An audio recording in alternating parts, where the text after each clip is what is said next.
Bonjour les amis, j'espère que vous allez bien. Moi, je me porte très bien. Et comme toujours, c'est un grand plaisir de partager des idées de gagnants, de discuter avec vous. Aujourd'hui, je veux qu'on se remémore tous, qu'on se le redise tous, que la vie est très courte et que nous devons garder en permanence nos objectifs, nos rêves. Évidemment, la vie est très courte, donc il faut rester focus, rester concentré sur nos objectifs et nos rêves. Généralement, on pense qu'on a beaucoup de temps devant nous et que c'est possible de créer et de vivre ce qu'on veut demain. Alors, laissez-moi vous dire que chaque chose, chaque concrétisation prend du temps. Et pour vivre quelque chose qui vous tient à cœur demain, il vaut mieux et il faut d'ailleurs absolument commencer à le concrétiser à partir de maintenant. C'est une grosse erreur de compter sur demain pour les actions à mener. Demain, en temps normal, doit être le moment où nous devons profiter des résultats de nos actions que nous posons là maintenant. Donc, si vous voulez, c'est faire ce qu'on peut ou ce qu'on doit faire maintenant en attendant demain pour profiter des résultats. Regardez combien de fois, combien d'années personnellement vous vous êtes dit « Ah, cette année, je vais réaliser cette chose. Cette année, je vais concrétiser cette idée qui me tient à cœur. Cette année, je vais tout faire pour vivre les résultats d'une vie que je souhaite depuis tant d'années. » Et que vous vous retrouviez en décembre de cette même année en se disant « Ah mince, j'ai loupé quelque chose. J'ai pas pu arriver à mon objectif. J'ai pas pu réaliser ce que je voulais réaliser. » Quelquefois, il y a une différence. Si vous vous êtes donné à fond et que les résultats sont en cours, ça c'est une bonne chose.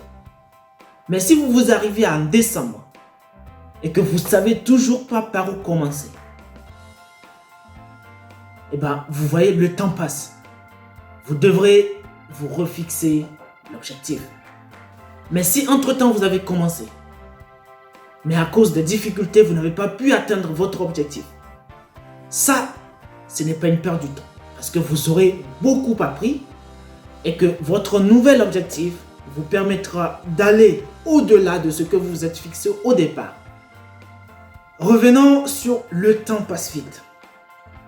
Vous savez, aujourd'hui, dans notre société, on est encloisonné par une multitude de distractions.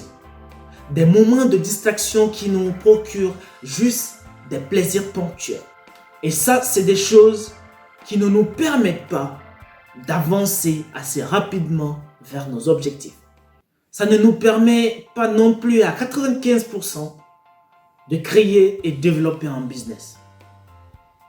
Imaginez quelqu'un qui économise, qui épargne pendant des années et qui s'offre un voyage luxueux aux États-Unis, à New York par exemple.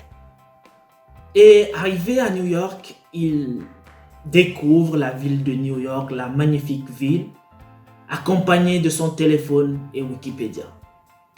Dites-moi comment cette personne peut avoir un retour sur investissement de son voyage. Donc, si je reviens au sujet, nous n'avons pas beaucoup de temps devant nous. Faites tout pour créer des occasions, pour rencontrer de nouvelles personnes dans votre vie. Et massivement. Et faites tout ce que vous avez envie de faire pendant ces moments avec de nouvelles personnes. Découvrez des gens, parlez avec des gens, posez-leur des questions, demandez-leur comment ils ont fait. Investissez s'il le faut dans des voyages avec retour d'investissement bien sûr. Vous savez, dans cette façon de penser au retour sur investissement, ceux qui l'ont compris au départ, c'est les artisans de la mode, de l'habillement, les acteurs, et c'est des gens qui ont fait énormément fortune. Parce qu'ils ont compris que investir en orchestrant derrière une stratégie de retour sur investissement est très important. En parenthèse de passage, j'ai rencontré un jeune styliste de 25 ans basé à Londres. Ce jeune, il commence à faire fortune maintenant. Mais ce jeune, en discutant, il m'a dit « Quand mon papa me disait que notre génération a beaucoup de chance, qu'elle peut faire beaucoup fortune avec peu, je n'y croyais pas. » Et là, aujourd'hui, il se rend compte. Et il me fait comprendre que pour réussir, il faut se donner de la volonté et les moyens nécessaires. Et toutefois, avancer des moyens qu'on peut absorber dans le temps. C'est vrai que avec ces deux éléments, nous pouvons réussir, mais nous ne vous garantirons pas que vous allez réussir à 100% parce que le reste dépendra de votre désir ardent d'obtenir ce que vous désirez. Mais si vous faites ça, si vous vous donnez la volonté et vous donnez les moyens nécessaires dont vous pouvez absorber dans le temps, vous avez beaucoup de chances de réaliser et de concrétiser ce qui vous tient à cœur.